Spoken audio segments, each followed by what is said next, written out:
എല്ലാ വിദ്യാർത്ഥികൾക്കും പുതിയൊരു വീഡിയോയിലേക്ക് സ്വാഗതം. ഈ വർഷത്തെ കണ്ണൂർ യൂണിവേഴ്സിറ്റി ഡിഗ്രി കോഴ്സുകളിലേക്കുള്ള പ്രവേശനത്തിന് മുന്നോടിയായിട്ടുള്ള ട്രയൽ അലോട്ട്മെൻറ്റ് പ്രസിദ്ധീകരിച്ചു. അപ്പോൾ വിദ്യാർത്ഥികൾക്ക് കണ്ണൂർ യൂണിവേഴ്സിറ്റി.ac.in എന്ന വെബ്സൈറ്റ് വഴി ഈ ഒരു റിസൾട്ട് ചെക്ക് ചെയ്യാവുന്നതാണ്. അല്ലെങ്കിൽ നിങ്ങൾക്കിപ്പോൾ സ്ക്രീനിൽ കാണുന്ന admission.kannuruniversity.ac.in/UGADM 2024/index.php എന്നുള്ള ഈ ഒരു പേജ് വഴി വിദ്യാർത്ഥികൾക്ക് നിങ്ങളുടെ റിസൾട്ട് അറിയാൻ സാധിക്കുന്നതാണ്. റിസൾട്ട് അറിയാനായിട്ട് വളരെ സിമ്പിളായിട്ട് തന്നെ നിങ്ങൾക്ക് ഈ റിസൾട്ട് ചെക്ക് ചെയ്യാവുന്നതാണ്. ഇവിടെ നിങ്ങളുടെ ആപ്ലിക്കേഷൻ നമ്പർ ടൈപ്പ് ചെയ്ത് കൊടുക്കുക. അതിനുശേഷം നിങ്ങൾ പാസ്വേഡ് ടൈപ്പ് ചെയ്ത് കൊടുക്കുക. അതിനുശേഷം ഇവിടെ എൻ്റർ വെരിഫിക്കേഷൻ കോഡ്, ആ ഒരു വെരിഫിക്കേഷൻ കോഡ് ടൈപ്പ് ചെയ്ത് കൊടുക്കുക. വെരിഫിക്കേഷൻ കോഡ് എന്ന് പറഞ്ഞാൽ നിങ്ങൾക്ക് ഈ ഒരു വെരിഫിക്കേഷൻ കോഡ് എന്നുള്ള ഭാഗത്ത് ഇവിടെ ജസ്റ്റ് കുറച്ച് നമ്പർ കാണാം. ആ ഒരു നമ്പറാണ് വെരിഫിക്കേഷൻ കോഡ് കൊണ്ട് ഉദ്ദേശിക്കുന്നത്. അപ്പോൾ ആ ഒരു കോഡ് നൽകുക. അതിനുശേഷം ലോഗിൻ ചെയ്യുക. ലോഗിൻ ചെയ്ത ശേഷം നിങ്ങൾക്ക് ട്രയൽ അലോട്ട്മെൻറ്റ് കിട്ടിയിട്ടുണ്ടോ ഇല്ലയോ എന്നുള്ള കാര്യം നിങ്ങൾക്ക് മനസ്സിലാക്കാനായിട്ട് സാധിക്കുന്നതായിരിക്കും. അപ്പോൾ നിങ്ങൾക്ക് ട്രയൽ അലോട്ട്മെൻറ്റ് ലഭിച്ചാലും ഇല്ലെങ്കിൽ പ്രത്യേകിച്ചൊന്നും ചെയ്യേണ്ട ആവശ്യമില്ല. നിങ്ങൾക്ക് ഈ ഒരു ജൂൺ 3-ാം തീയതി വരെ പുതിയൊരു അപേക്ഷ, അതായത് ഇതുവരെ നൽകാത്ത വിദ്യാർത്ഥികൾക്ക് പുതിയ അപേക്ഷ നൽകുന്നതിനും ഇതുവരെ അപേക്ഷ നൽകിയിട്ടുള്ള വിദ്യാർത്ഥികൾ അപേക്ഷയിൽ എന്തെങ്കിലും തെറ്റുണ്ടെങ്കിൽ അത് തിരുത്തുന്നതിനും, അതായത് ഏതൊരു വിധത്തിലുള്ള തെറ്റുകളായാലും അല്ലെങ്കിൽ ഓപ്ഷൻസ് ചേഞ്ച് ചെയ്ത് കൊടുക്കുകയായാലും നിങ്ങൾക്ക് എന്ത് തരത്തിലുള്ള മാറ്റങ്ങളാണ്, എഡിറ്റിങ്ങുകളാണ് ചെയ്യേണ്ടത്, ആ ഒരു ഏതൊരു എഡിറ്റിങ്ങുകളും ഫീസ് ഇല്ലാതെ തന്നെ നിങ്ങൾക്ക് എഡിറ്റ് ചെയ്യാൻ സാധിക്കുന്നതായിരിക്കും.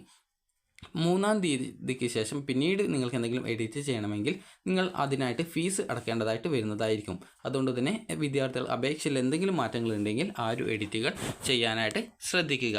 അപ്പോൾ വിദ്യാർത്ഥികൾക്ക് ഏതൊക്കെ കോളേജുകളിൽ ഏതൊക്കെ കോഴ്സുകൾ ഉണ്ട് എന്നറിയുന്നതിനായിട്ട് പ്രോഗ്രാംസ് എന്നുള്ള ഭാഗത്ത് ക്ലിക്ക് ചെയ്യുക. അതായത് മുകളിലായിട്ട് ഇവിടെ പ്രോഗ്രാംസ് എന്നുള്ള ഒരു ഓപ്ഷൻ കൊടുത്തിട്ടുണ്ട്. അതിൽ ക്ലിക്ക് ചെയ്യുക. ക്ലിക്ക് ചെയ്ത ശേഷം നിങ്ങൾക്ക് കോഴ്സ് ഡീറ്റെയിൽസ് അറിയുന്നതിനായിട്ടുള്ള ആ ഒരു പേജിലേക്ക് ലോഡായിട്ട് വരുന്നതായിരിക്കും.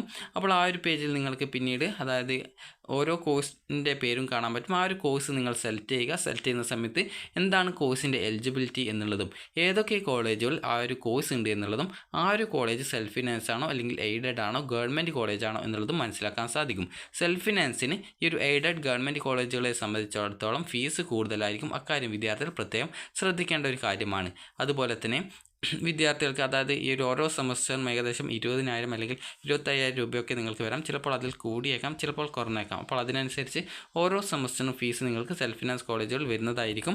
അപ്പോൾ അതുകൊണ്ട് തന്നെ വിദ്യാർത്ഥികൾ ആ ഒരു കാര്യം ശ്രദ്ധിക്കേണ്ടതാണ്. അതുപോലെ തന്നെ വിദ്യാർത്ഥികൾക്ക് ഇൻഡെക്സ് മാർക്ക് അറിയുന്നതിനായിട്ട്, അതായത് ആ ഒരു ഇൻഡെക്സ് അതായത് പ്രീവിയസ് ഇൻഡെക്സ് മാർക്ക് അറിയുന്നതിനായിട്ടുള്ള ലിങ്കും ഈ ഒരു പേജിൽ നൽകിയിട്ടുണ്ട്. അതുകൊണ്ട് തന്നെ വിദ്യാർത്ഥികൾ കറക്റ്റായിട്ട് ആ ഒരു കാര്യം മനസ്സിലാക്കാനായിട്ട് ശ്രദ്ധിക്കുക. അതുപോലെ തന്നെ വിദ്യാർത്ഥികൾക്ക് ഈ ഒരു ചില സമയത്ത് നിങ്ങൾക്ക് ഈ ഒരു, അതായത് നിങ്ങൾ നോക്കുന്ന സമയത്ത് ഈ ഒരു പേജ് തന്നെ നിങ്ങൾക്ക് ലോഡായിട്ട് കിട്ടണമെന്നില്ല. കാരണം ഈ ഒരു വെബ്സൈറ്റ് ഇടയ്ക്ക് സ്ലോ ആണ്. അപ്പോൾ അതുകൊണ്ട് തന്നെ നിങ്ങൾക്ക് ജസ്റ്റ് നിങ്ങൾ ചെക്ക് ചെയ്ത് നോക്കുക നിങ്ങൾക്ക് ഈ ഒരു വെബ്സൈറ്റ് ഓപ്പൺ ആക്കാൻ പറ്റുന്നുണ്ടോ എന്നുള്ളത്. അപ്പോൾ അതിനുശേഷം നിങ്ങൾ ഈ ഒരു രീതിയിൽ നിങ്ങൾ ഈ ഒരു കാര്യങ്ങളൊക്കെ ചെക്ക് ചെയ്യുക. കാരണം ഇപ്പോൾ പ്രോഗ്രാം ലിസ്റ്റ് നിങ്ങൾ ജസ്റ്റ് ചെക്ക് ചെയ്യണം എന്നുള്ള കാര്യമില്ല. കാരണം ഈ ഒരു പ്രോഗ്രാം ലിസ്റ്റൊക്കെ ക്ലിക്ക് ചെയ്യുന്ന സമയത്ത് ചിലപ്പോൾ നിങ്ങൾക്ക് വെബ്സൈറ്റ് തന്നെ ലോഡ് ചെയ്ത് കിട്ടണമെന്നില്ല. കാരണം ഇപ്പോൾ നിങ്ങൾ സ്ക്രീനിൽ കാണാം ഈ ഒരു വെബ്സൈറ്റ് ഇപ്പോൾ ലോഡായിട്ട് കിട്ടുന്നില്ല. അതായത് ജസ്റ്റ് പ്രോഗ്രാം ലിസ്റ്റിൽ ക്ലിക്ക് ചെയ്ത സമയത്ത് തന്നെ ആ ഒരു പേജ് ലോഡായിട്ട് വരുന്നില്ല. അപ്പോൾ അതുകൊണ്ട് തന്നെ നിങ്ങൾക്ക് ഇങ്ങനെ ഈ ഒരു പേജ് ലോഡായിട്ട് വരാതിരിക്കുകയോ അല്ലെങ്കിൽ ലോഗിൻ ചെയ്യുമ്പോൾ ലോഡായിട്ട് വരാതിരിക്കുകയോ ചെയ്യുകയാണെങ്കിൽ നിങ്ങൾ ഇടയ്ക്ക് ട്രൈ ചെയ്ത് നോക്കുക. അങ്ങനെയെങ്കിൽ നിങ്ങൾക്ക് ആ ഒരു പേജ് കിട്ടുന്നതായിരിക്കും. കാരണം ഏത് സമയത്താണ് ഈ ഒരു വെബ്സൈറ്റിൽ ആ ഒരു ട്രാഫിക്കിൻ്റെ ആ ഒരു പ്രോബ്ലം കുറയുക എന്ന് പറയാൻ പറ്റില്ല. അപ്പോൾ നിങ്ങൾക്ക് ജസ്റ്റ് ട്രൈ ചെയ്ത് നോക്കുക നിങ്ങൾക്ക് കിട്ടുമോ ഇല്ലയോ എന്നുള്ളത്.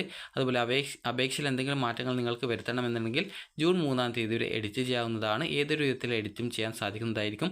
അതുപോലെ തന്നെ വിദ്യാർത്ഥികൾക്ക് ഫസ്റ്റ് അലോട്ട്മെൻറ്റ് ലഭിച്ചു കഴിഞ്ഞാൽ നിങ്ങൾക്ക് മാൻഡാറ്ററി ഫീസ് വരുന്നതുകൊണ്ട് ഒരു ഫീസ് യൂണിവേഴ്സിറ്റിക്ക് അടക്കേണ്ടതായിട്ടുണ്ട്.